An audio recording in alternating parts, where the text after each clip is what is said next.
6장 말씀 함께 나누고자 합니다. 디모데전서 6장 1절에서 2절 말씀을 함께 읽겠습니다. 6장 1절에서 2절입니다. 무릇 멍에 아래에 있는 종들은 자기 상전들을 범사에 마땅히 공경할 자로 알지니 이는 하나님의 이름과 교훈으로 비방을 받지 않게 하려 함이라. 믿는 상전이 있는 자들은 그 상전을 형제라고 가볍게 여기지 말고 더 잘 섬기게 하라. 이는 유익을 받는 자들이 믿는 자요 사랑을 받는 자임이라. 너는 이것들을 가르치고 권하라. 아멘. 오늘로 디모데전서 6장을 마무리하게 됩니다. 디모데전서를 마무리하게 되는데요. 그간 몇 시간에 걸쳐서 디모데전서 말씀을 나누고 있습니다. 성도님들은 디모데전서 말씀을 통해서 어떠한 복음을 깨닫고 누리고 계십니까?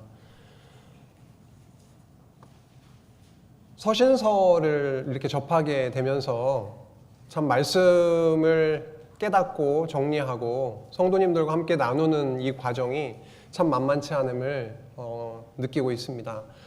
디모데전서 말씀을 통해서 하나님께서 이 땅에 세우신 교회를 얼마나 하나님의 열심으로 튼튼하게 무장시켜 나가시는지를 깨닫고 있습니다.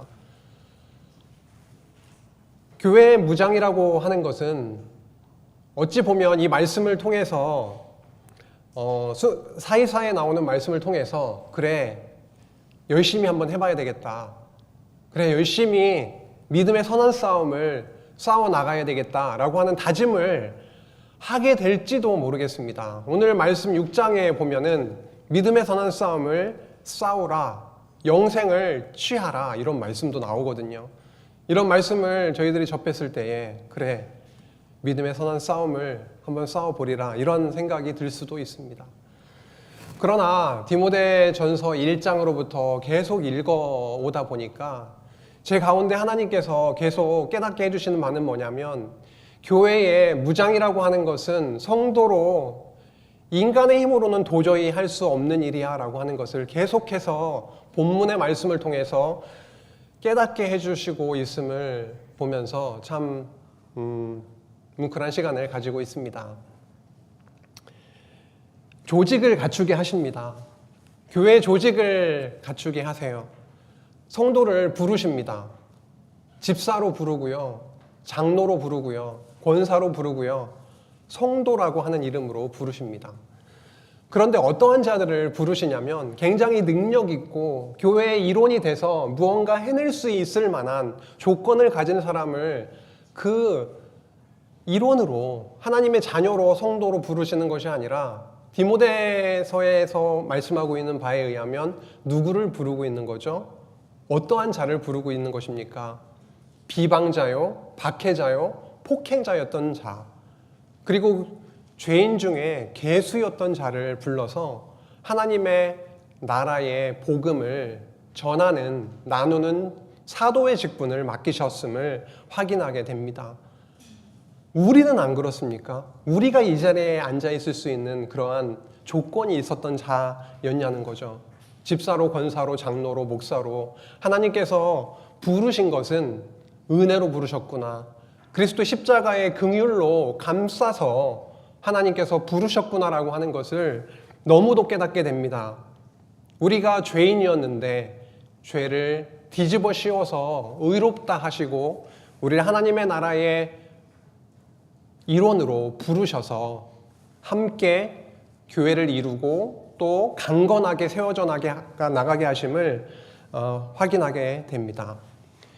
오늘 나누게 되는 맥락은요, 신령한 조직으로 이렇게 함께 교회를 이루게 하시고 섬기게 하시는데, 더 나아가서 어떻게 자세하게 그 지도자에게 지침을 알려주고 어떻게 교회를 섬기는지를 알려주고 어떠한 임무를 주셨는지를 알려주는 내용입니다. 누가 누구에게요? 사도 바울이 디모데에게, 어디에 있는 디모데요? 에베소 교회에 남겨져 있는 디모데에게 전하고 있습니다. 지금 우리의 현실 상황과 디모데가 머물고 있는 에베소 교회의 현실 상황이 다르겠죠. 다름에도 불구하고 말씀을 이렇게 읽어 나가다 보니까요, 저희들에게 너무도 큰 복음을 이렇게 알려주고 있음을 깨닫게 됩니다. 함께 오늘 나누고자 하는데요, 지난 시간에 5장 말씀을 나누었습니다. 끝부분 좀 못 맞춘 부분을 오늘 마저 하고 6장으로 넘어갈 텐데요, 지도할 방법을 지도자에게 알려주고 있습니다. 오늘 기도에서도 나왔지만 우리가 성도와 성도로 그리스도 안에서 만났잖아요. 근데 우리는 한 뭐뭐이죠? 한 가족이죠. 지체의 어려움, 고난이 저 지체라고 하는 단어가 한 몸이라고 하는 것이기 때문에 지체가 지금 겪고 있는 어려움과 고난이 곧 나의 어려움이고 우리의 어려움이고 고난입니다. 디모데에게 말하고 있죠. 성도들, 늙은이나 젊은이나 늙은 여자나 젊은 여자나 할 것 없이 어떻게 대하라 라고 말하고 있냐면 가족에게 대하라 라고 그렇게 지도하고 있음을 봅니다. 이것이 바로 교회가 든든하게 세워지는 근간이 되는 거죠. 그리고 이것만큼 확실한 해답이 없습니다. 가족처럼 대하라라고 하는 것보다 더 확실한 지침이 어디에 있습니까? 자녀가 아프면 어떤 수단, 어떤 방법을 찾아서라도 부모면, 가족이면 뛸 텐데요. 방법을 찾기 위해서 노력하고 기도하고 온갖 노력을 할 텐데요. 성도를 대하는 데 있어서 지도자가 적어도 섬기는 위치에 있는 자가 가져야 하는, 가지게 하시는 거죠. 복음을 깨닫고 나면요. 가족에게 하듯 하라는 것, 그리고 참 과부, 그리고 젊은 과부에 대한 부분이 나왔습니다. 어떠한 자가 참 과부로서의 자격이 있는지, 과부의 명부에 어떠한 과부를 올려서 공개하고 그들로 하여금 교회 신앙생활을, 교회를 위해서 섬길 수 있도록, 그렇게 서로 상호 섬길 수 있도록 하는지에 대한 부분, 자세한 내용들이 나오고 있었습니다. 그런데 이러한 것들의 목적이 뭐냐면 이것이었습니다. 대적에게 비방할 기회를 조금도 주지 말기 위해서. 교회는 누구를 잘 섬기고 어려운 자를 도와줘야 되고 하는 그러한 그 자체가 목적이 아니라 그 전체에 하나님께서 주시는 이러한 말씀을 통하여 결국 그들에게 있게 하시는, 그렇게 하게 하시는 이유는 다름이 아니라 대적에게 비방할 기회를 주지 않기 위해서였습니다. 교회가 흔들리지 않도록, 잘 세워질 수 있도록, 튼튼하게 다른 교훈이 파고 들어와서 혼란을 야기하지 않도록 대적의 비방할 기회를 주지 않게 하시기 위함임을 말씀하고 있었습니다. 그 다음으로 이어지는 내용이 장로와 관련되어 있는 내용인데요, 이 부분을 살피지 못하고 지나갔었습니다. 잘 다스리는 장로들은 배나 존경할 자로 알되 말씀과 가르침에 수고하는 이들에게는 더욱 그리할 것이니라. 잘 다스리는 장로들, 그리고 말씀과 가르침에 수고하는 이들. 장로라고 하면요, 두 가지로 나뉘게 됩니다. 하나는요, 저희들이 잘 알고 있는 장로, 칠이 장로, 지금 일선에서 좀 이렇게 은퇴하신 장로님도 계시고 지금 심우하는 장로님도 계신데요. 장로라고 하면 잘 다스리는 장로라고 표현되어 있는 칠이 장로와 말씀과 가르침에 수고하는 장로, 교육 장로, 지금으로 말하면 그 당대로서는 디모데였을 것이고요. 지금으로 말하면 목사와 같은 그러한 장로를 이야기하고 있습니다. 그런데요, 이러한 자들을 존경할 자로 알되라고 합니다. 잘 다스리는 장로들은 배나 존경할 자로 알되라고 되어 있네요. 그런데 제가 이 말씀을 보면서 계속 마음에 걸리는 거예요. 어떤 단어가 걸렸을까요? 다스리는 이라고 하는 단어가 너무 걸리는 거예요. 장로로 부르심을 받으면 다스리는 이 단어가 나오기 때문에 이 다스리는 이라고 하는 게 어떤 뜻일까? 성도님들보다는 조금 더 높은 위치에서 다스리는 걸 얘기를 하나? 세상에서 말하고 있는 정치처럼 그런 걸 의미하나? 라고 그건 아니겠지라고 하는 그런 의심을 가지고 한번 찾아봤거든요. 그런데 다스리는 이라고 하는 단어가 프로이스템이라고 하는 단어이더라고요. 그런데 이 단어의 뜻은 뭐냐면 인도하다, 돌보다, 수행하다라고 하는 뜻입니다. 그러면 잘 다스리는 장로들이라고 했을 때 다시 말하면 오히려 원어에 충실해서 이렇게 해석을 하면, 번역을 하면 잘 돌보는 장로들입니다. 잘 섬기는 장로들입니다. 성도님들이 말씀으로 잘 양육될 수 있도록 어려움은 있는지, 보살펴야 되는 도움이 필요한 곳은 있는지 잘 보살피고 섬기는 그러한 분들이 누구냐면 장로님들인 거죠. 그래서 잘 다스리는 장로들은 배나 존경할 자로 알되라고 합니다. 우리 장로님들, 성도님들을 잘 보살피시기 위해서 기도도 하시고 그렇게 잘 살피고 있으신 줄 압니다. 그래서 장로님이 얼마나 그렇게 소중하고 존경받을 만한 분들인지에 대해서 우리 성도된 저희들 입장에서는 당연히 생각을 해야 되겠죠. 장로님들은 성도님들을 섬기는 위치에, 돌보는 위치에 있는 것이고, 또 성도님들은 장로님들에 대한 그런 마음의 섬김이 또 있는 것이죠. 말씀과 가르침에 수고하는 이들이라고 나와 있는 이 교육 장로와 관련돼서 18절에 이렇게 연결되고 있습니다. 성경에 일러스되 곡식을 밟았더는 소의 입에 망을 씌우지 말라 하였고 또 일꾼이 그 삭슬을 받는 것은 마땅하다 하였느니라. 예수님은 신명기 말씀을 인용을 하셔서 복음을 위해, 교회를 위해, 하나님의 나라를 위해서 애쓰는 그 일꾼들이 삭슬을 받는 것에 대해서 설명을 하시고 있습니다. 고린도서에서 보면은 사도 바울 역시도 이 말씀을 인용을 해서 그렇게 설명해 나가고 있음을 확인하게 되는데요. 이러한 복음의 원리가 섬기는 자가 있고 섬김을 또 받기도 하는데 서로 상호 섬기는 거죠.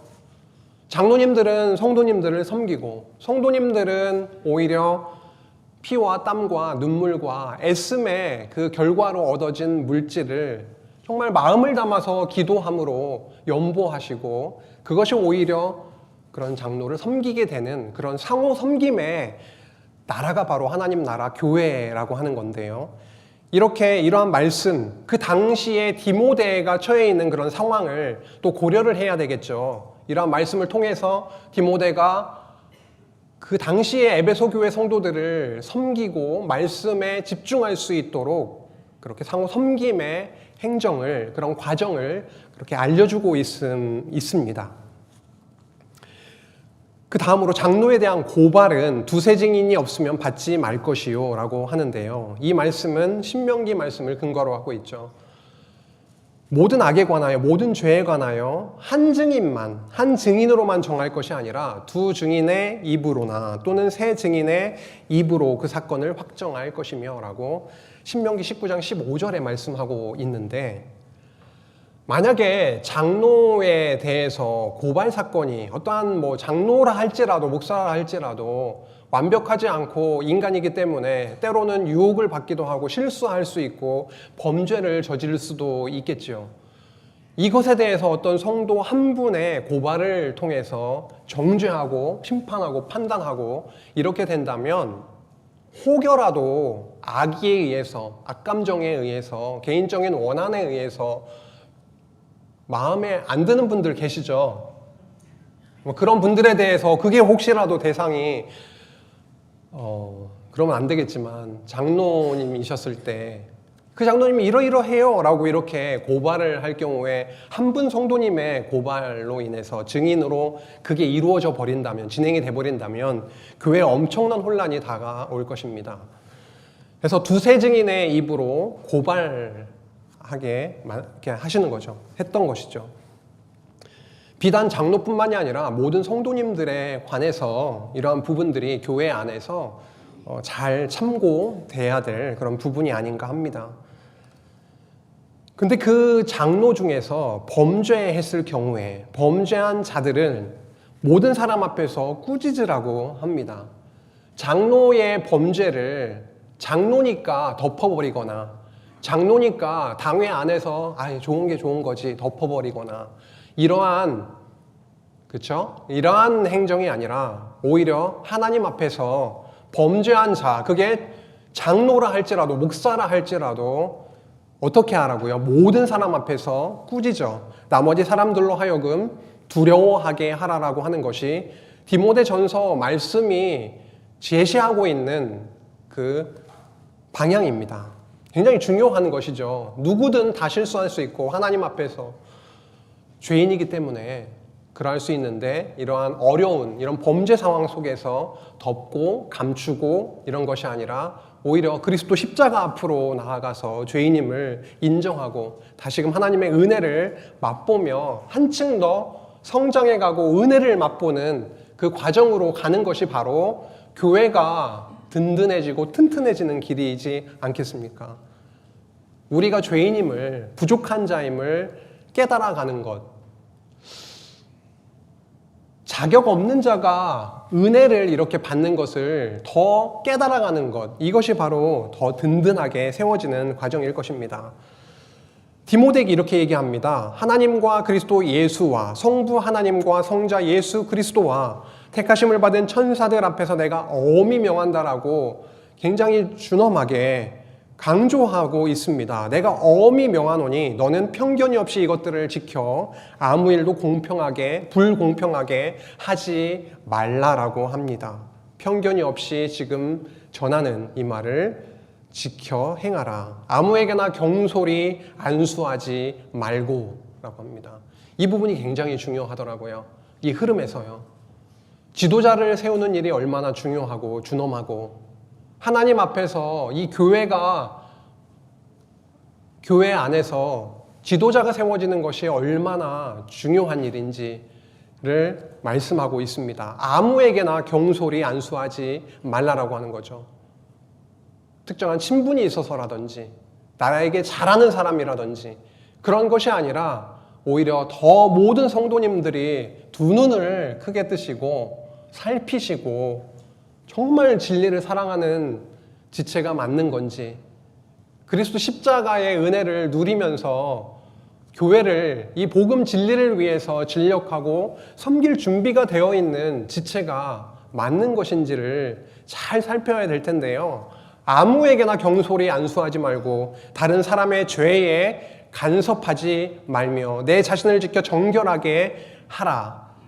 아무에게나 경솔하게 안수하는 그 일이 바로 사람의 죄에 간섭하게 되는 연루되는 일이고 내 자신을 지키지 못하고 정결치 못하게 되는 거라고 말씀하고 있는 것입니다. 그래서 아무에게나 경솔히 안수하지 말고 라고 하는 부분 살피시고요.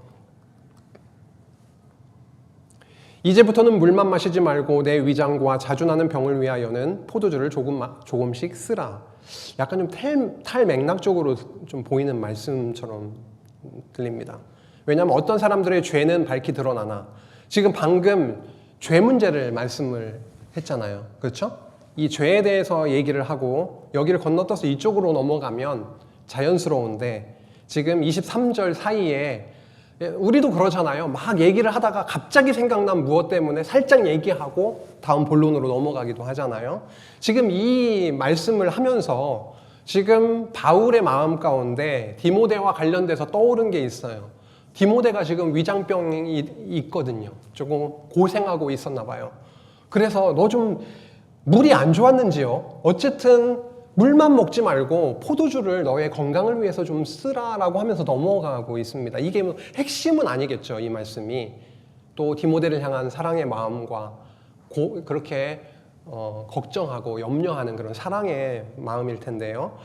그래서 아무나 그렇게 세우지 말라, 안수하지 말라. 어떤 사람들의 죄는 밝히 드러나 먼저 심판에 나아가고 어떤 사람들의 죄는 그 뒤를 따르나니 결국 죄는 드러나게 돼 있는 거거든요. 성급하게 그렇게 안수하지 않아야 될 이유입니다. 과정에서 죄와 어려움과 부족함과 이런 것들, 그리고 선행도 밝히 드러나게 된다라고 하는 겁니다. 그렇지 아니한 것, 선행도 밝히 드러나고 그렇지 아니한 죄와 관련되어 있는 죄악도 숨길 수가 없기 때문에 어떻게 하라는 거죠? 아무에게나 경솔히 안수하지 않기를 그렇게 전하고 있습니다. 이것이 디모데에게 전해져야 했던 말씀입니다. 바울이 생각했을 때에 지금 에베소 교회의 현실 상황과 여러 가지를 다 고려해서 지금 이 말씀이 굉장히 중요했고 긴급하게 전달되어야만 했던 말씀이라고 하는 건 저희들이 이제 그것을 이해하고 넘어가겠습니다. 6장으로 저희들 넘어갈 텐데요. 6장으로 넘어가면 방금 저희들이 함께 봉독했던 것처럼 상전에 대한 종의 자세에 대해서 나오고 있습니다. 교회에는 종들이 있었겠죠. 종들이 있는데 복음을 들은 종들인 겁니다. 그 종들이 상전에게 어떠한 그런 자세, 어떠한 태도로 그렇게 살아가야 될 것인지에 대해서 제시를 하고요. 바른 말이 나오고 있습니다. 바른 말이 또 길게 풀어져 있는데요. 그 바른 말에 대해서 불순종하게 되었을 때의 결과에 대해서 말씀하고 자족하는 마음과 경건의 이익에 대해서 연결하고 있습니다.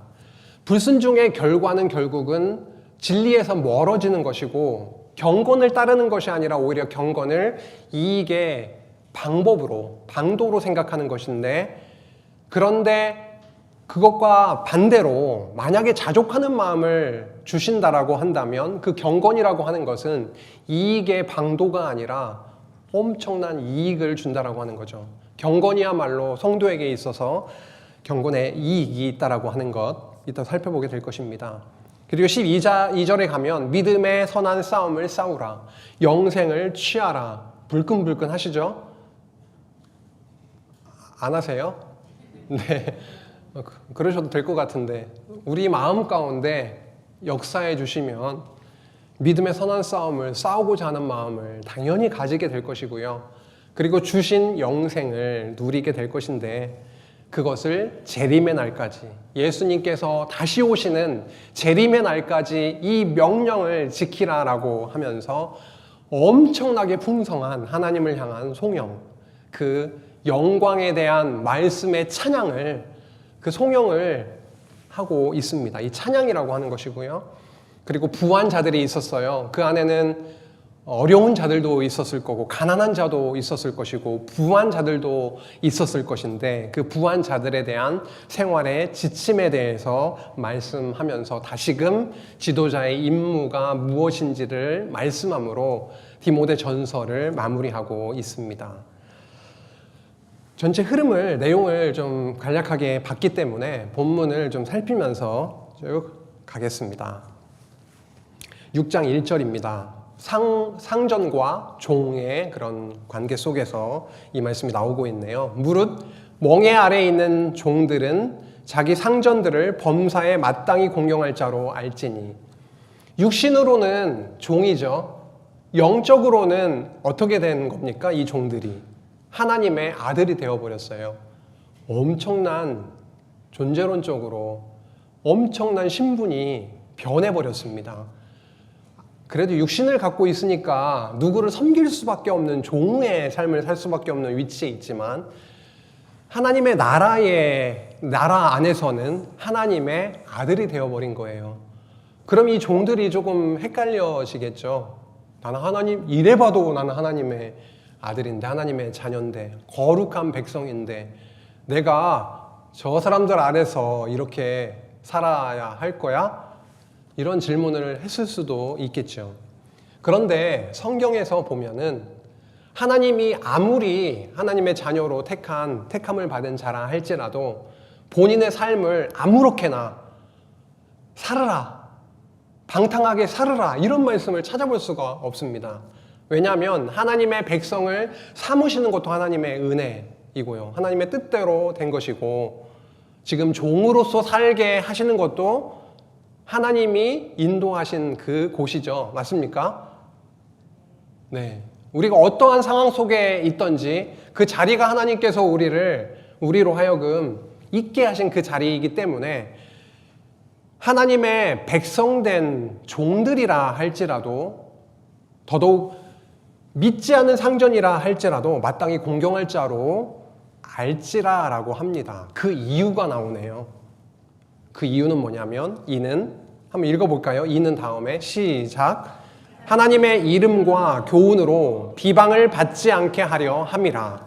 만약에 상전에 대해서 불충성하고 반발하고 하나님의 자녀로서 본이 되지 못하면 어떠한 결과가 나오냐면요, 그 당대에 안 그래도 신분의 격차가 엄청나고 그런데 안 그래도 핍박 가운데 있기 쉬운 그들인데 이렇게 상전을 두고 충성하지 아니하였을 경우에, 공경하고 하지 아니하였을 경우에 어떻게 되겠습니까?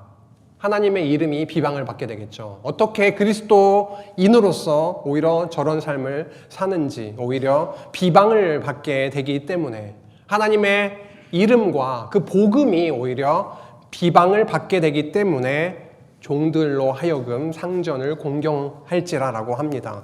그런데 믿는 상전이 있을 수 있겠죠. 방금 믿지 않는 상전에 대한 공경함. 근데 믿는 상전일 경우에는 어떻게 하라고요?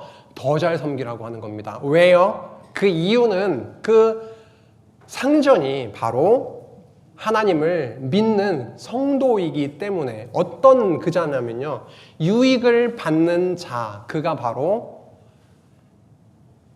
종이 섬기는 자이니까 유익을 받는 거죠. 그 유익을 받는 자가 다름 아닌 하나님의 백성이기 때문에, 성도이기 때문입니다. 그리고 하나님의 사랑을 받는 자이기 때문에 더더욱 그러하다라고 하는 거죠.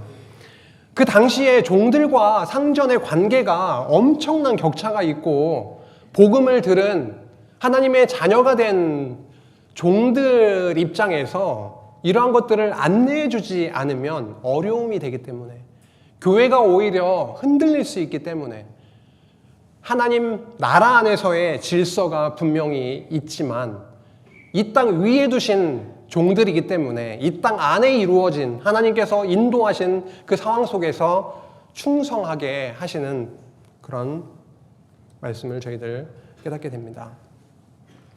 누구든지 다른 교훈을 하며 그 바른 말을 따르지 아니하면, 참 여러 부류의 사람이 있습니다. 종들도 있고요, 하나님의 나라의 복음을 따르는 자들도 있고요.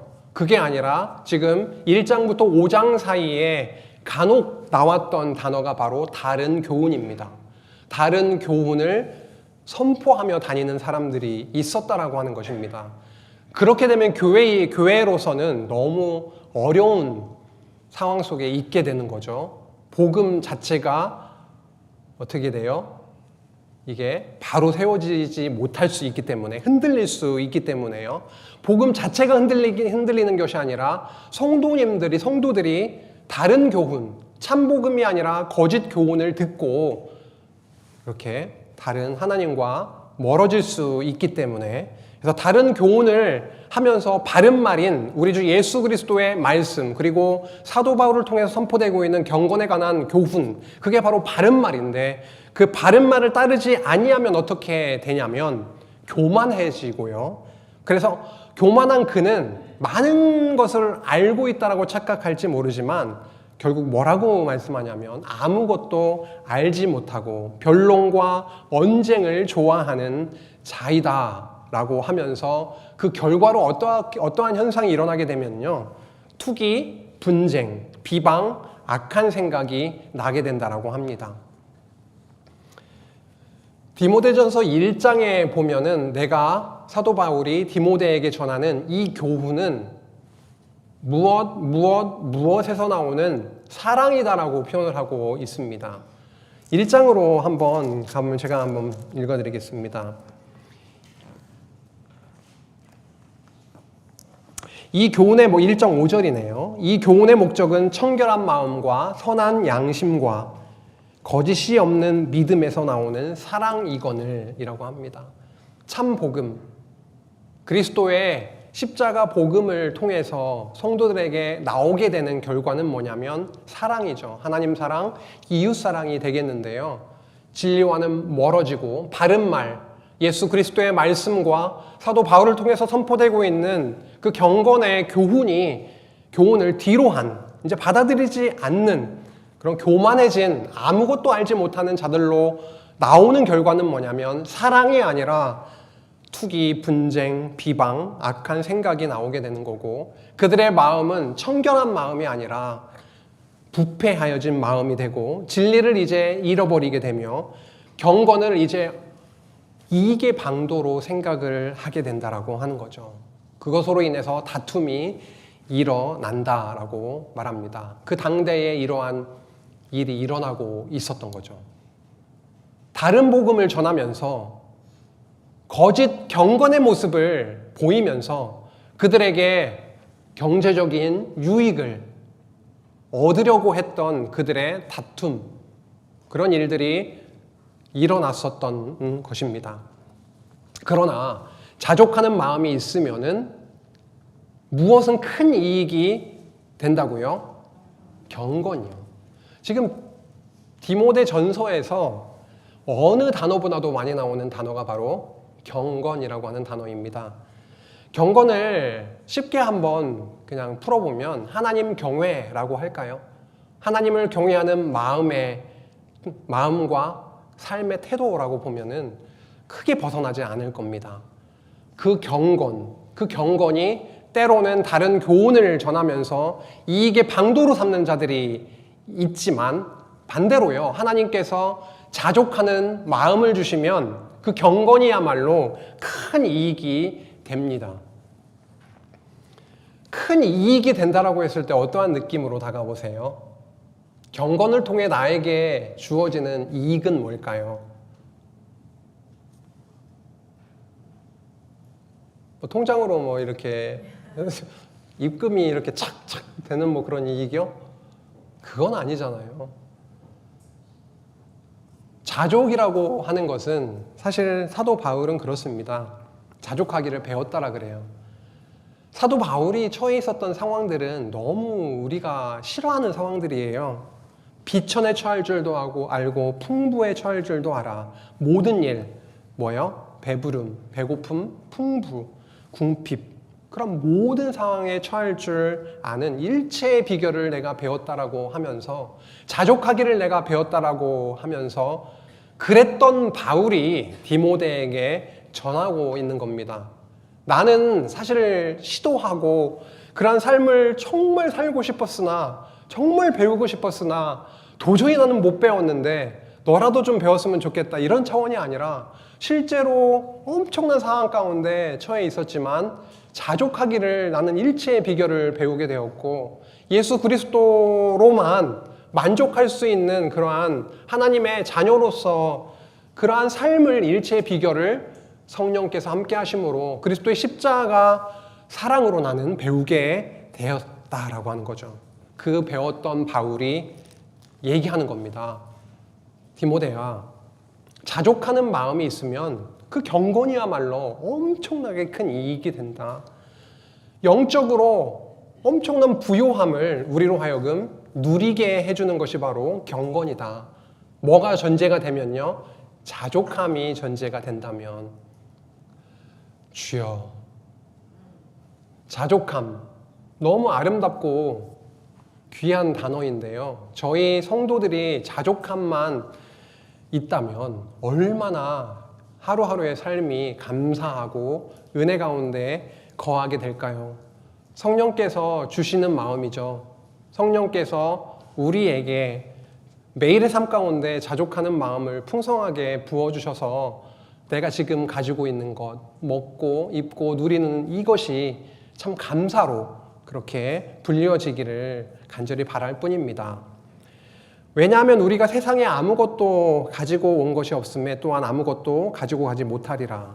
불교에서는 공술의 공수거라고 하지요. 감옥 가운데 있는 바울, 언제 죽을지 모르는 바울이 지금 이야기하고 있는 겁니다. 아무것도 내가 가지고 오지 못했고 않았고, 갈 때도 그러하지만 사도 바울이야말로 아무것도 갖고 갈 수 없겠지만, 모든 성도가 아무것도 죽은 이후에 가지고 갈 수 없지만 엄청난 것을 누리고 가지고 가게 되는 거죠. 별로 공감이 안 되시나요? 엄청난 것을 가지고 가신다고요. 하나님 나라의, 영원한 하나님의 나라의 백성의 신분으로 그것을 가슴에 안고 천국 입성을 하실 거 아니겠습니까? 그게 최고의 유익인 거죠. 이익인 거죠.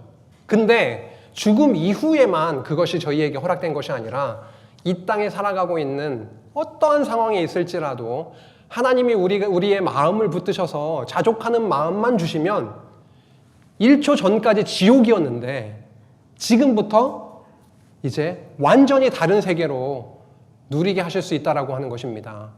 성령께서 하시는 일이죠.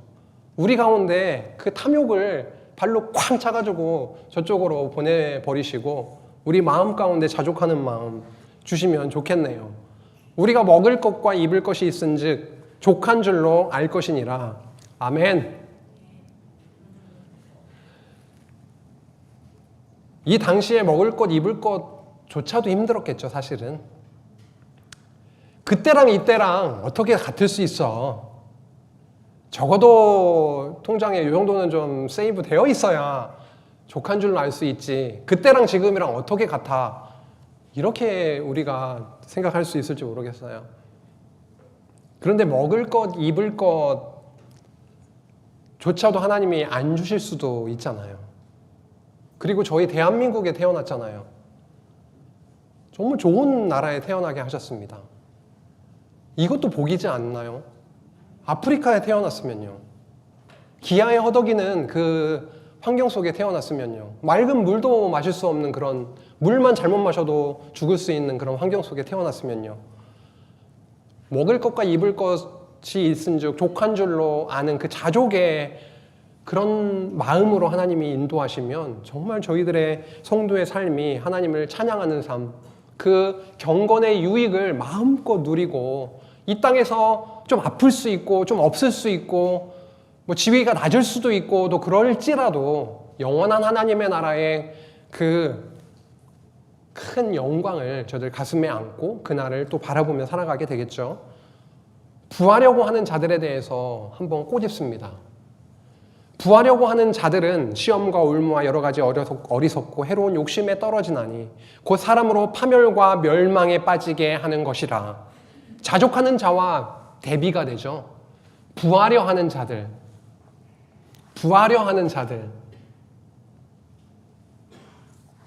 영적으로 경건의 유익에 있어서 부하려 하는 자들이 되기를 원합니다. 육신의 편안함, 경제적인 그런 부유함, 그것이 아니라 그것을 쫓게 되면은요, 이러한 결과로 빠져 들어가게 됩니다. 돈을 사랑함이 일만하게 뿌리가 되나니 이것을 탐내는 자들은 미혹을 받아 믿음에서 떠나 많은 근심으로써 자기를 찔렀도다. 돈을 사랑하게 되어서 결국 믿음에서 떠나게 되고 경건의 삶하고는 전혀 상관없는 삶의 자리로 가게 됐던 그 자들도 에베소 교회에 분명히 있었을 텐데요. 그들은 떠나 많은 근심으로써 자기를 찔렀도다 라고 말씀합니다. 오직 너 하나님의 사람아, 굉장히 친근하죠. 내 아들 디모데야, 너 하나님의 사람아, 이것들을 피하고 앞서 말했던 그러한 돈을 사랑함, 그렇죠? 부유하고자 하는 그런 삶의 어떤 그런 욕심들, 탐욕들, 이것들을 피하고 의와 하나님의 의로우신 예수 그리스도, 하나님의 의, 그렇죠? 십자가의 의, 정말 그 의와 경건과 하나님을 경외하는 그런 삶의 태도와 마음, 하나님을 그리고 말씀을, 그리스도의 말씀을 믿는 그 믿음, 십자가의 사랑, 그리고 끝까지 지체를 놓지 아니하시고 사랑하시고 인내하심과 모든 것들을 후히 주시는 그 온유를 따르며 뒤에 이어지는 내용이 이겁니다. 믿음의 선한 싸움을 싸우라, 영생을 취하라 하는 말씀이 뒤에 이어집니다. 의와 경건과 믿음과 사랑과 인내와 온유를 따르며 너의 능력으로 결단해서 따르며 결국 선한 싸움을 싸워내라, 이 말씀일까요? 저도 경건하고 싶거든요. 경건의 삶을 월요일부터 하루도 빼놓지 않고 살고 싶어요. 잘 안 돼요. 잘 안 된다고요.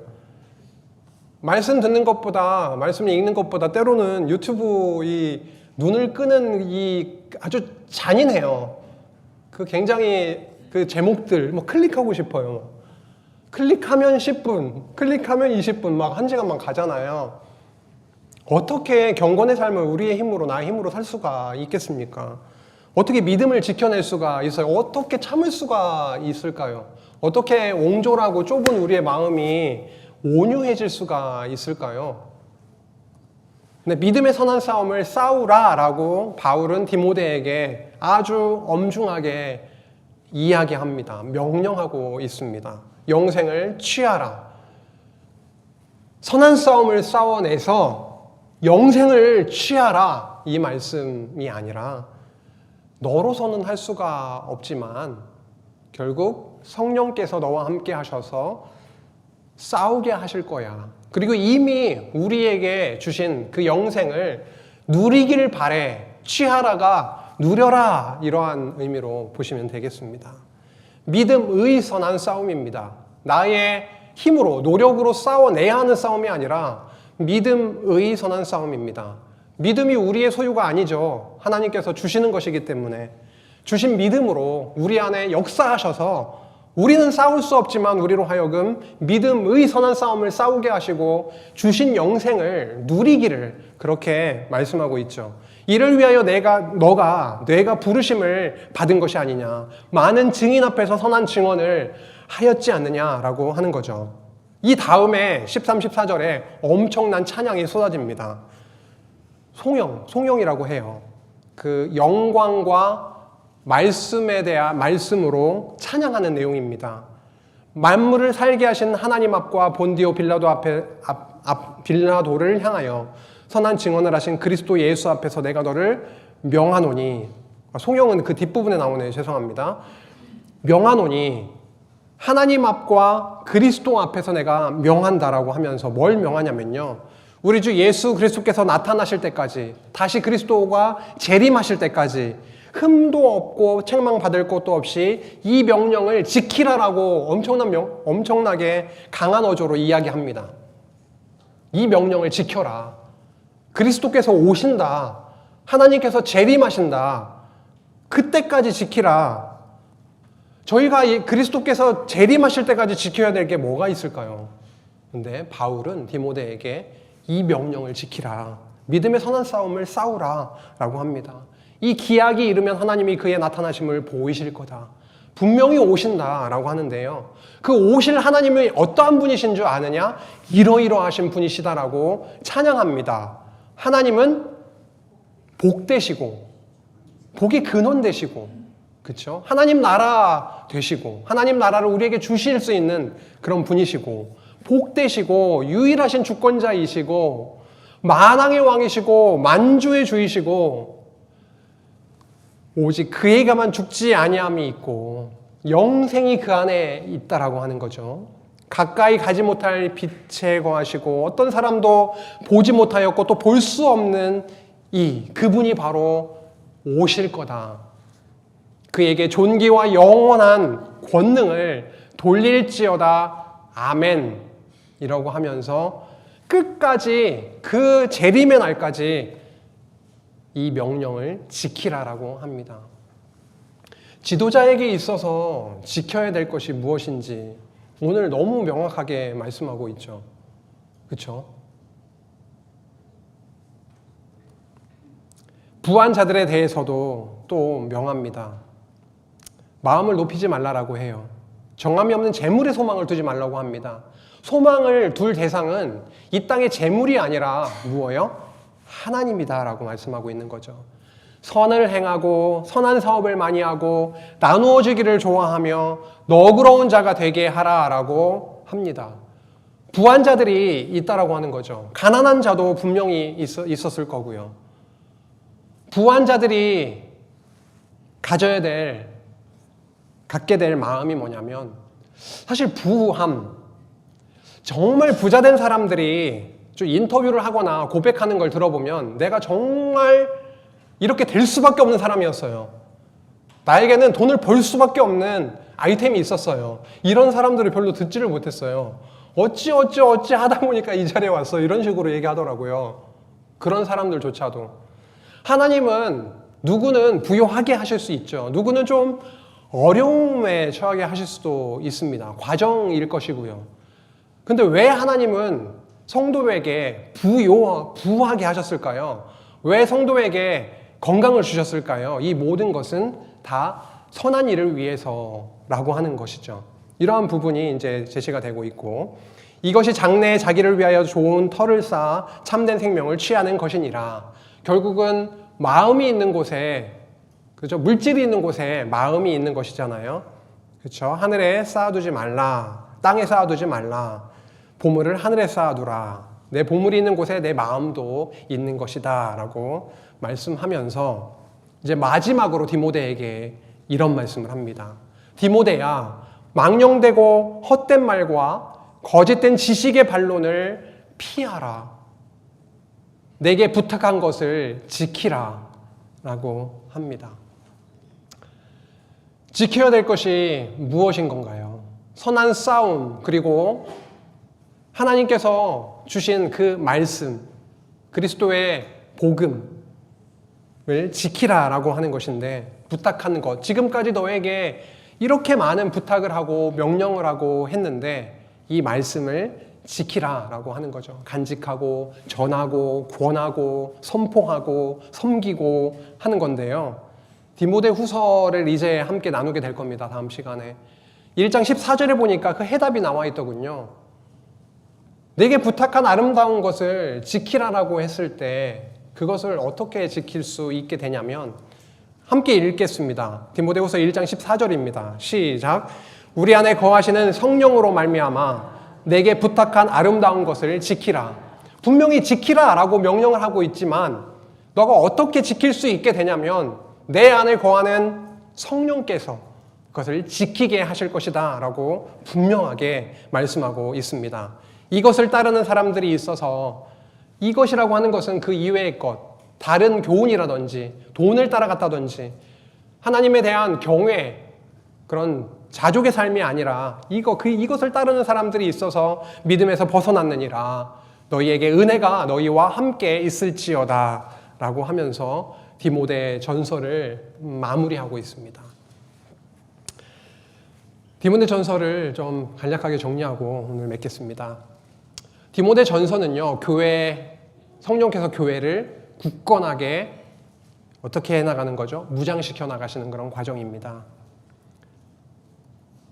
그런데 그 과정에서 중요한 것은 죄인 중에 괴수였던 사도 사울을 불러서 하나님의 그 영광된 복음을 전하는 사도의 직분을 맡기시는 그 과정으로 직분자가 되게 하셨다라고 하는 거죠. 더 나아가서 그리스도의 복음을 전파하는 사도로 그렇게 세우셔서 진리의 기둥과 터인 그 교회를 섬기게 하셨습니다. 다스림이라고 하는 것이, 섬기는 칠이라고 하는 것이 아까 돌보고 섬김이라고 저희들이 확인했던 것처럼 사도 바울을 부르셔서 이제는 교회를 섬기는 자로 믿음의 선한 싸움을 싸우는 그 길로 하나님께서 인도하여 주셔서 결국 지금 디모데에게도 그 말씀이 전달이 되고 디모데로 하여금 에베소 교회를 섬기면서 그 믿음의 선한 싸움을 싸워가게 하실 것을 그렇게 전하고 있었습니다. 디모데가 앞으로 해나가야 될 일은 성령의 능력에 힘입어서 앞으로 해나가게 될 일은 지금 바울이 명하고 가르쳤던 것, 그리고 그 전했던 경건에 대한 교훈을 이제는 권하고 지키고 연구하고 그렇게 전달하는 그런 일임을 저희들이 디모데 전서를 통해서 함께 나누게 되었습니다. 저희들이 해나갈 것은 없지만 우리를 통해서 성령께서 이 교회로 부르신 우리 모든 성도들 그리고 지도자들을 통해서 하나님께서 이루어 가실 일이 분명히 있음을 확인했고, 이 교회는 하나님께서 성령을 통해서 분명히 세우시고 튼튼하게 이끌어 가시겠구나. 그리고 선한 싸움이 나오고 있잖아요. 다음으로는 투쟁으로 이어집니다. 교회를 무장시키신 하나님께서, 성령께서 이제는 교회로 하여금 투쟁하게 싸우게 해나가시는데, 그 투쟁에 이어 승리케 하실 그 그리스도 성령을 저희들이 바라보게 됩니다. 우리의 삶 가운데 역시나 함께 하셔서 우리 가정교회를, 우리 장안중앙교회를, 그리고 이 땅에 세우신 하나님의 몸된 교회를 무장시키시고 승리케 하시는 하나님의 은혜가 우리의 삶 가운데에도 구체적으로 확인되고 고백되고 그렇게 송영으로 이어지는 저희들의 삶이 되기를 간절히 바랍니다. 기도하시겠습니다. 하나님 아버지, 감사합니다. 저희들로서는 믿음의 선한 싸움을 살 수 없습니다. 너무도 약하고 죄악되고 욕심 많고 참을성이 없고 한 저희들이지만 성령께서 우리 안에 거하셔서 그 성령의 능력으로 언약하신 그 싸움을 싸워 승리하게 하여 주옵소서. 이런저런 어려움 가운데 있을지라도 마저 쓰러지지 않게 하여 주시고 다시 세워주셔서 하나님의 살아계심을 말씀을 통해서 그리고 우리의 삶을 통하여 목도하고 하나님을 찬양하는 저희들 되게 하여 주옵소서. 예수님의 이름으로 기도했습니다. 아멘.